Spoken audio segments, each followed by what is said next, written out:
Ladies and gentlemen. Ladies and gentlemen. Right now. Holacracy. Bonsoir à tous. Est-ce que vous m'entendez? Ok. J'ai tendance à parler très vite. Si je parle trop vite, vous levez le bras et vous me faites ralentir. D'accord? Donc je suis Frédéric Rivin, je suis le CTO de Dashlane. Donc j'ai deux questions d'abord. Qui connaît Dashlane? Ah, c'est bien. Qui utilise Dashlane? C'est encore mieux. Donc je vous ai proposé un petit code pour essayer Dashlane à la fin de la présentation, mais en tout cas, il faut essayer Dashlane, et si vous utilisez un autre password manager, vous êtes pardonné, mais essayez Dashlane. Du coup, Claire m'a proposé de vous parler un petit peu de notre organisation Product and Engineering, comment est-ce qu'on a abouti à là où on est aujourd'hui, et puis aussi quelles ont été nos difficultés, et comment est-ce qu'on va passer dans le monde d'après, parce que c'est quelque chose qui ne s'arrête pas, hein, ça va toujours en progressant. Juste pour vous donner le contexte, du coup, Dashlane, c'est 70 personnes à Paris, 50 personnes à New York. C'est une boîte française originellement. Je vous ai mis une petite photo de nous dans nos bureaux. On n'est pas très loin. Si vous voulez nous voir, vous êtes les bienvenus. Et ça commence par une petite histoire classique de 3 étudiants à Centrale qui lancent une idée sur la base d'un concept de password manager. Et puis ça marche bien, et puis l'aventure grandit. Et du coup, en fait, je vous dis tout ça parce que si je vous montre... Est-ce que ça marche, ça? Clic. Alors, c'est pas idéal très beau pour ça, mais on va y arriver. En gros, je vous ai fait une micro timeline historique de la vie de Dashlane. Au départ, ils étaient dans le garage, quoi. Vraiment, ils étaient dans leur chambre d'étudiants. On commence à vraiment se structurer autour de 2014, où on se dit, on est un peu trop gros, donc il va falloir peut-être qu'on fasse quelque chose. Et donc, on essaye de faire du Scrum. Alors, on prend Scrum très by the book, et puis on commence à faire les premières équipes Scrum. En 2015, quand on a continué à grossir, on se dit, ah là, c'est un peu le bazar, chaque équipe elle fait son truc dans son coin, on aimerait bien avoir une vision d'ensemble de tout ça, donc on rajoute une roadmap et un portfolio. Et puis en 2016, alors ça commence à se complexifier, on rajoute les OKR, donc ça ce serait un bon sujet pour une présentation à part entière, mais on ne va pas trop en parler là, mais en gros c'est comment est-ce qu'on gère nos objectifs d'équipe et comment est-ce qu'on gère la performance. Et puis ce dont on va surtout parler, c'est 2017 où on commence à dire, on va passer en feature teams. Et pourquoi on s'était dit ça? Parce que jusque-là, on avait recruté un premier développeur Android qui avait monté l'application Android pour Dashlane, puis après un deuxième développeur Android, et puis on avait eu des équipes qui s'étaient construites comme ça organiquement autour des premiers développeurs. Donc à ce stade-là, on en était à avoir une équipe iOS, une équipe Android, une équipe Windows, etc., une équipe back-end. Et ça marche bien tant qu'on n'est pas trop gros.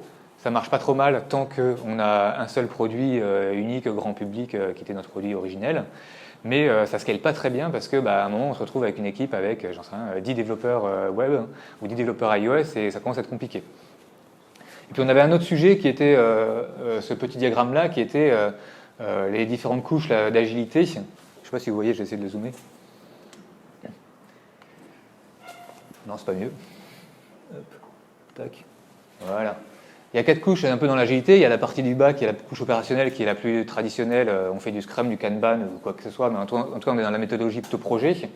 Il y a la couche au-dessus qui est la tactique globale de comment est-ce qu'on gère le portfolio de projet, on va dire au sens large, et là, on va parler de Lean. Nous, on était monté sur la question stratégique et comment est-ce qu'on gérait nos objectifs avec les OKR. Puis après, il y a la culture de tout ça. Donc l'idée, c'était comment est-ce qu'on arrivait à faire évoluer notre organisation tout en gardant une certaine agilité, sans tout casser, alors qu'on savait qu'il y avait des points de rupture là où on en était. Et du coup, on a décidé de... je vous montre juste, en gros, la plateforme, elle ressemblait à ça. Donc, Voilà, donc vous voyez, on avait nos clients natifs, et donc on avait une équipe iOS, on avait une équipe Android, etc. Alors, je ne sais pas si vous connaissez la Conway's Law. En gros, la loi de Conway, c'est un truc qui dit que l'architecture technique reflète l'organisation d'entreprise. Donc nous, c'était exactement ça. On avait une organisation qui reflétait notre architecture. Donc ça marche, mais c'est pas idéal quand on a une certaine taille. Et du coup, on s'est dit, c'est quoi nos problèmes principaux? C'est la synchronisation entre les équipes. Ça, c'était un vrai problème parce que quand vous faites une fonctionnalité sur une plateforme, il faut aussi qu'elle soit sur les autres plateformes. Encore plus quand on est un produit dans le domaine de la sécurité comme nous, parce que sinon vous créez des trous de sécurité sur les autres plateformes. Et donc ça, quand vous avez une équipe Scrum qui roule sur iOS et une équipe Scrum qui roule sur Windows et qu'elles n'ont pas des roadmaps alignés, c'est très compliqué. Il y avait les problèmes de scalabilité dont je parlais. Et puis il y avait un problème aussi finalement, on était une entreprise de façon très orientée technique. Et ça c'est bien, mais bon, il y a un moment, on est quand même un business, il faut quand même qu'on serve des utilisateurs. Donc comment est-ce qu'on fait pour changer un peu le mindset et se dire qu'on a une équipe qui a plus de sensibilité sur les besoins business. Donc tout ça a fait qu'on s'est dit, on va regarder ce qui s'est fait dans la littérature. Comme un peu tout le monde dans ce genre de cas, on tombe sur ce que Spotify a dit, parce que eux, ils ont beaucoup parlé de leur feature team et de leur modèle, etc. Et on s'est dit, ça paraît pas mal, on va essayer de s'en inspirer. Alors au final, on n'a pas fait exactement des feature teams à la Spotify parce qu'eux, en l'occurrence, ils ont beaucoup évolué depuis, mais en tout cas, la façon dont ils l'ont promu originellement, c'était vraiment chaque bout de leurs applications qui était une feature team. Nous, on s'est dit, nous, ce qui nous compte plutôt pour nous, c'est de faire des teams orientés business, puisqu'on voulait avoir ce changement d'état d'esprit vis-à-vis du business. Donc, ce qu'on a décidé de faire, au final, c'est d'avoir 7 équipes, donc vu notre taille. Cette équipe qui était cross-platform, donc dans chaque équipe, il y avait un développeur de chaque compétence, en gros, un développeur iOS, un développeur Windows, un développeur back-end, etc., un product manager, un QA, et on a défini 3 équipes orientées end-user, donc une pour l'acquisition des utilisateurs, une pour la conversion, donc passer de gratuit à premium, et une pour la rétention, pour pouvoir les garder dans le temps. Donc 3 équipes comme ça, 2 équipes plutôt orientées B2B, parce qu'entre-temps, on avait aussi un nouveau business qui était d'acheter dans l'entreprise, avec une orientation administrateur IT, et une orientation employé, utilisateur Dashlane. On avait aussi une équipe de partenariat parce que d'entre-temps, on avait aussi commencé à faire des partenariats avec différents acteurs. Et une équipe un peu particulière qui était sur tout ce qui est moteur de sémantique dans Dashlane, qui est la partie qui analyse les pages web. Donc voilà, on avait 7 équipes comme ça, avec chacune une grosse orientation business. On avait attaché un business stakeholder à chacune des équipes. Et on a fait un peu la révolution parce qu'on a décidé de... Alors on a beaucoup réfléchi le truc, mais le jour où on a décidé de le faire, en gros, on a arrêté un trimestre dans l'ancien mode. On a tout arrêté, on a fait une semaine de transition, on a tout redémarré dans le nouveau mode. Donc ça, c'était un choix de l'équipe de se dire on préfère faire un big bang et vraiment tout redémarrer tous ensemble plutôt que d'avoir un pilote dans un coin. Chacun fait comme il le sent. Nous, c'est comme ça que l'équipe l'avait ressenti. Et du coup, ça donnait des équipes, si j'arrive à zoomer ce machin-là. Ouais, voilà, donc un business stakeholder en haut, un product owner et un scrum master, de la QA, serveur, web product, Windows, Mac, Android, et web analysis qui est une partie sémantique. Donc ça, c'était un peu la composition des équipes quand on a fait ce changement-là. Et comment est-ce que ça fonctionnait ? Du coup, on avait gardé certains des concepts qu'on avait auparavant, mais globalement, on a une roadmap trimestrielle qui est aussi pilotée par les OKR, par ce framework sur les objectifs. Donc chaque équipe business a ses objectifs, et du coup, c'est des objectifs business, ce qui était vachement plus simple d'aligner des objectifs de performance comme ça avec des enjeux business plutôt que des enjeux techniques. On a gardé des sprints de 2 semaines, donc sur la partie opérationnelle agile, on a gardé ce qu'on faisait avant et ça marchait bien. Donc on a toujours des cycles de 2 semaines pour tout le monde. Chaque équipe fait un peu sa sauce entre du Scrum, du Kanban et ce qu'ils ont envie de piocher dans la boîte à outils agile. On utilise aujourd'hui Confluence et Jira comme outil de project management. Ça, c'était déjà un historique qui était en place et ça marche pas trop mal. Et un truc qu'on a inclus qui était une nouveauté parce que on n'avait pas le problème dans l'ancien monde. Dans l'ancien monde, on avait des équipes techniques finalement, donc elles géraient leur investissement technique en parallèle des projets plus orientés business. Mais du coup, là, on s'est dit, maintenant qu'on a des équipes orientées business, comment on fait pour quand même assurer la maintenance d'une plateforme ? Parce qu'à la fin, on est toujours censé livrer une appli iOS sur le store chez Apple. Donc on a pas mal oscillé. Au départ, on était parti avec une journée dédiée à l'investissement technique par sprint, donc le vendredi par semaine. Donc tous les vendredis, on avait les développeurs d'une même plateforme qui se réunissaient pour retravailler sur des sujets techniques. Finalement, c'était trop disruptif dans la quinzaine du sprint. Donc on a dit, on en met 2 jours à la fin. Puis là, on est encore en train de changer, mais globalement, ça nous a permis au moins d'assurer un petit peu cette passerelle entre les besoins business et la roadmap business, mais aussi maintenir la maintenance technique. Donc voilà, quels ont été les points positifs ? Finalement, on a eu un bon alignement avec les équipes business, donc ça, c'était vachement apprécié, en particulier de nos interlocuteurs américains, parce que le business était essentiellement à New York. Donc ça a permis d'augmenter aussi la sensibilité de toute l'équipe, en particulier des développeurs sur les problématiques business, discuter du churn des utilisateurs sur iOS, discuter de problématiques d'acquisition avec les équipes de marketing, etc. Ça a permis de faire croître l'entreprise et la structure sans trop de difficultés, parce que finalement c'est assez simple quand on a ce genre de structure de scaler, soit en rajoutant des équipes, soit en dissolvant des équipes, en redispatchant les gens. Ça, c'est assez pratique. On a fait beaucoup de phases d'apprentissage, on a beaucoup formé les équipes sur tout ce qui est analytics du business, donc les métriques business, etc. Comment est-ce qu'on mesure des MRR, toutes les KPI qui sont vraiment liées plutôt au business, qui n'étaient pas forcément connues de tout le monde. Et puis, comme j'en parlais tout à l'heure, sur la partie goal management et OKR, c'est évidemment plus simple d'avoir une gestion de la performance alignée avec les objectifs business. Par contre, forcément, on a des avantages et on a forcément des inconvénients. On a perdu le focus technique. Alors ça a été dur pour les ingénieurs de se dire « Ah, maintenant j'ai moins de temps et j'ai moins de facilité à gérer ma backlog technique. » Donc on a essayé de trouver des aspects pour le faire, mais ce n'est pas encore idéal et je pense qu'il va falloir qu'on continue à itérer sur ce sujet-là. Ça génère quand même de façon ainsi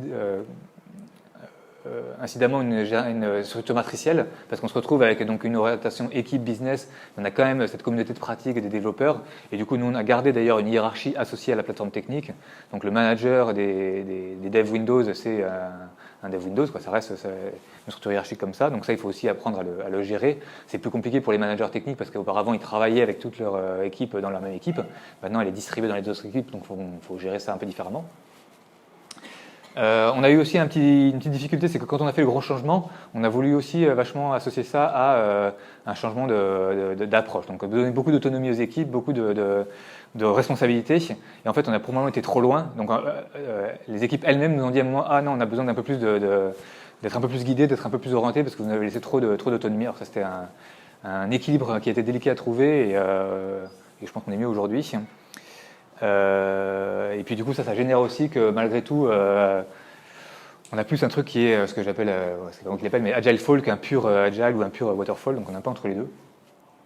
Et puis on a eu un problème aussi sur quand vous staffez une équipe avec une personne de chaque, à un moment si votre dev Windows il est malade, vous n'avez personne pour faire du Windows dans l'équipe, or c'est quand même un besoin. Donc on a dû s'adapter sur la façon dont on gère les recrutements, dans laquelle on fait grossir les équipes, dans laquelle on staffe les équipes. Donc ça, c'était aussi une nouveauté qu'on n'avait pas auparavant. Mais bon, globalement, ça fait 1 an qu'on est comme ça, c'est quand même très positif. On a beaucoup appris, beaucoup progressé. Mais aujourd'hui, on va passer à l'étape d'après, parce qu'il faut toujours se renouveler et toujours changer.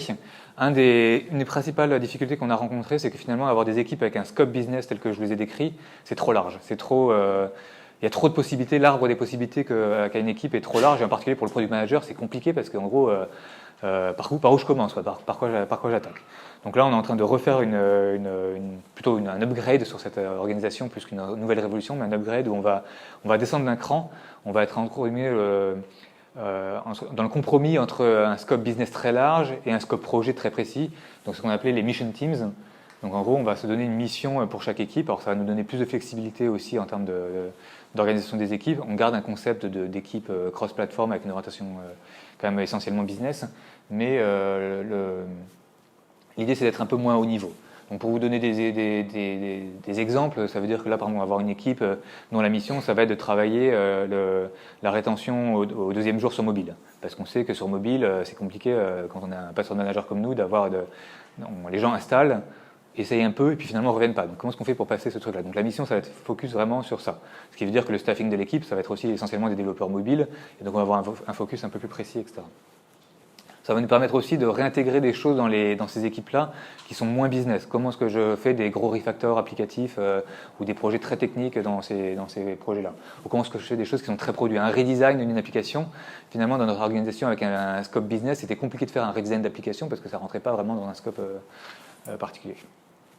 Voilà, donc ça, on est en plein dedans. Là, c'est le gros projet d'été, donc on va voir ce que ça donne à la rentrée et puis dans les mois qui viennent. Mais en tout cas, c'est intéressant de se dire qu'on est capable de se renouveler, d'évoluer notre organisation au fil de l'eau, en fonction des besoins et aussi en fonction de la croissance de l'entreprise. Voilà, donc 3 choses que j'aimerais partager avec vous, en tout cas en guise de conclusion. La première, c'est que ça, c'est quelque chose qu'il faut vraiment faire avec l'équipe. En tout cas, moi, je conseille de vraiment le faire avec l'équipe. Évidemment, il faut avoir le buy-in de la direction, parce que ça, à un moment, il faut que tout le monde soit d'accord là-dessus, mais une fois que c'est fait, il faut impliquer tout le monde. On a vraiment beaucoup brainstormé avec les équipes sur notre première révolution, entre guillemets. Ça a pris quasiment 9 mois de réflexion. Entre les premiers moments, on a commencé à se dire, tiens, et si on voulait changer, et on a commencé à brainstormer avec tout le monde. On s'est mis d'accord sur où est-ce qu'on voulait arriver, puis après on a pris un peu plus de temps parce qu'on avait un problème de logistique de projet, mais globalement on a vraiment pris le temps de partager avec tout le monde, de discuter, d'impliquer tous les volontaires qui voulaient participer au changement. Ensuite, un truc qui est important, c'est que le changement, ça prend du temps. Donc, une fois que vous allez changer, il ne faut pas se dire que tout va être magique du premier coup.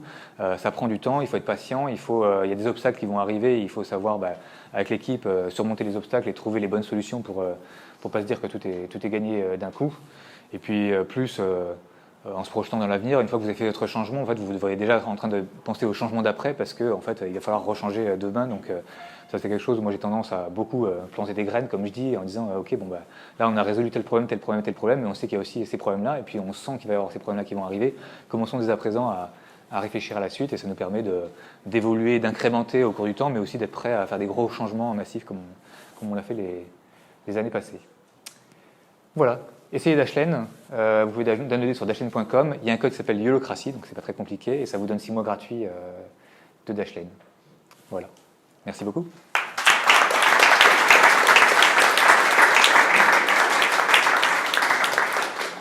Merci Frédéric, c'était hyper intéressant. Est-ce qu'il y a des questions?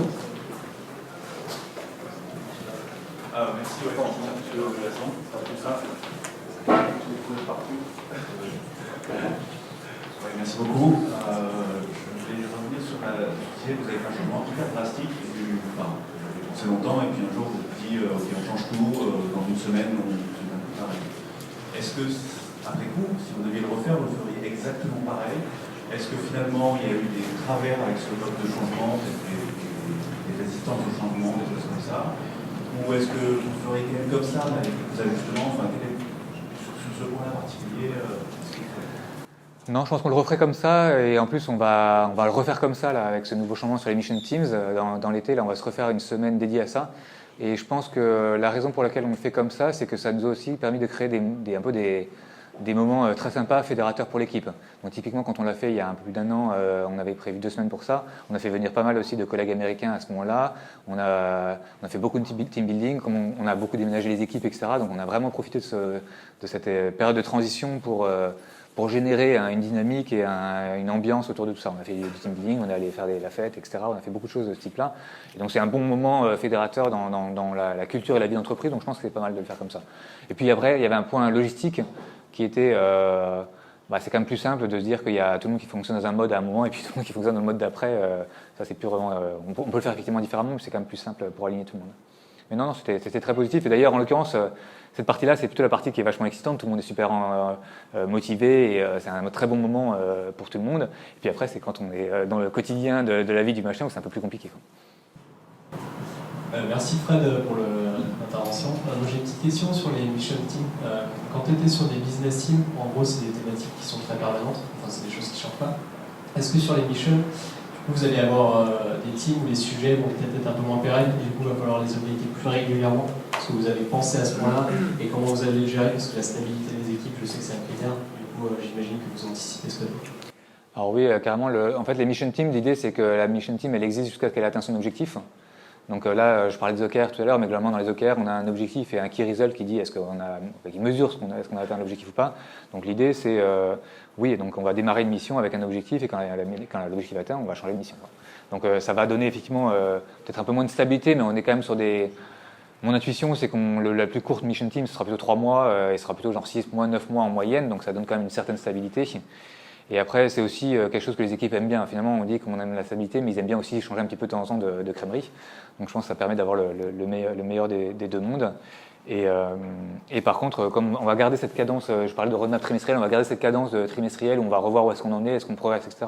Donc on se donne aussi l'option à chaque trimestre de dire est-ce que oui, on est dans la bonne direction et on continue, et donc la mission team elle continue, elle peut continuer au-delà de ce qui avait été prévu originellement si on pense qu'on a vraiment quelque chose qui fonctionne bien. On peut décider de pivoter parce que finalement on s'aperçoit qu'en expérimentant, c'est un peu différemment qu'il faut aborder la mission, ou décider de l'arrêter parce qu'en fait on est dans le mur et ça va jamais marcher, quoi.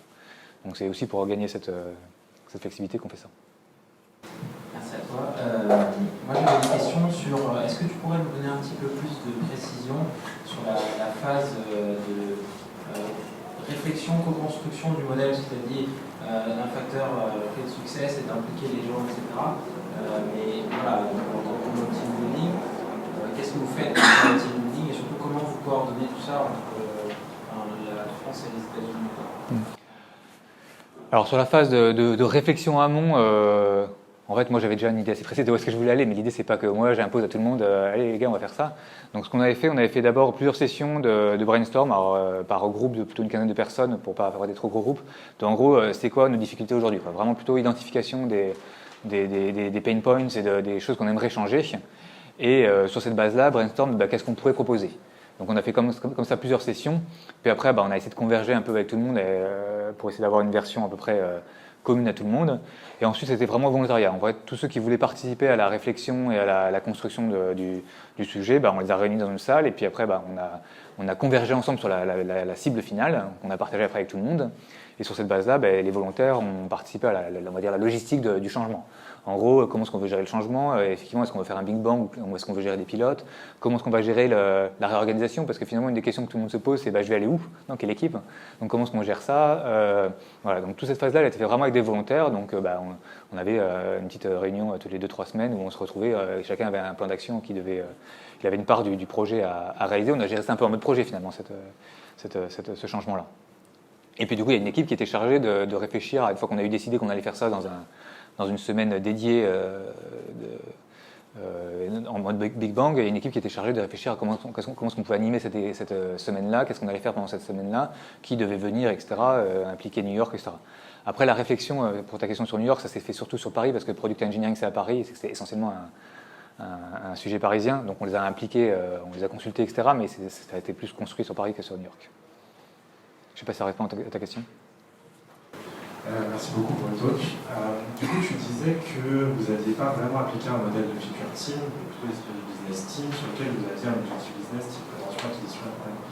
Du coup, est-ce que vous aviez organisé un découpage fonctionnel à éviter des overlaps entre différents teams sur des scopes précis de projet, par exemple? Ou est-ce que finalement, vous aviez ce type de problématique où des projets pouvaient se rentrer un peu dedans?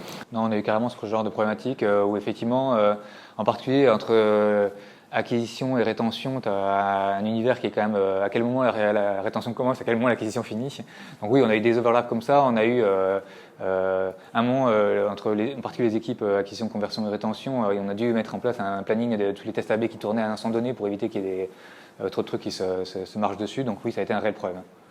Vous l'avez fixé aujourd'hui ou c'est encore un problème? En fait, dans le temps, finalement, les scopes sont affinés, donc ça s'est réglé un peu de soi-même. Mais ça reste un problème latent à cette structure-là parce que finalement, en particulier côté produit, ils ne savent jamais trop où ça s'arrête ou où ça commence, quoi. Et d'ailleurs, c'est un des gros sujets dont on a débattu quand on a décidé de faire les mission teams. On s'est dit qu'il fallait qu'on soit vigilant quand on définirait les missions, de s'assurer qu'il n'y ait pas trop d'overlap possible entre les missions. Mais bon, comme elles sont un peu plus précises, c'est un peu plus facile. Moi, j'en ai vu. À un moment, tu as parlé un peu de double organisation. Ouais. Organisation opérationnelle, organisation, on va dire, hiérarchique. Comment vous le gérez? Est-ce que ça pose des problèmes parfois, cette dichotomie ou... Voilà. Non, ça pose pas de problème. C'était plus une question de phase d'adaptation pour les managers. Parce que comme je disais au départ, le manager iOS, il avait tous ses dev iOS dans son équipe iOS, il travaillait au quotidien avec eux. Donc voilà, la vie était entre guillemets facile d'un point de vue management. Là aujourd'hui, c'est son équipe qui est distribuée dans les différentes équipes. Donc c'est-à-dire qu'il doit gérer différemment la relation avec le reste de son équipe, doit animer aussi une communauté de pratique avec le reste de son équipe pour que chacun sache ce qui se passe. On a aussi toute la code review de toute façon qui est partagée entre tous les développeurs d'une même plateforme, donc il y a un certain nombre de pratiques qu'on a dû un peu évoluer pour prendre ça en compte. Après, c'est pas un réel problème en soi, ça s'est plutôt bien passé, c'était juste un changement après, en plus qui était un peu plus moins anticipé au départ, quoi. Ok, merci. Merci beaucoup Frédéric, merci. Et merci pour le code. Du coup, personne. Oui, voilà, YOLOcratie. Excuse pour ne pas avoir d'acheter. Exactement. Et si vous avez des bugs. Merci beaucoup. Merci.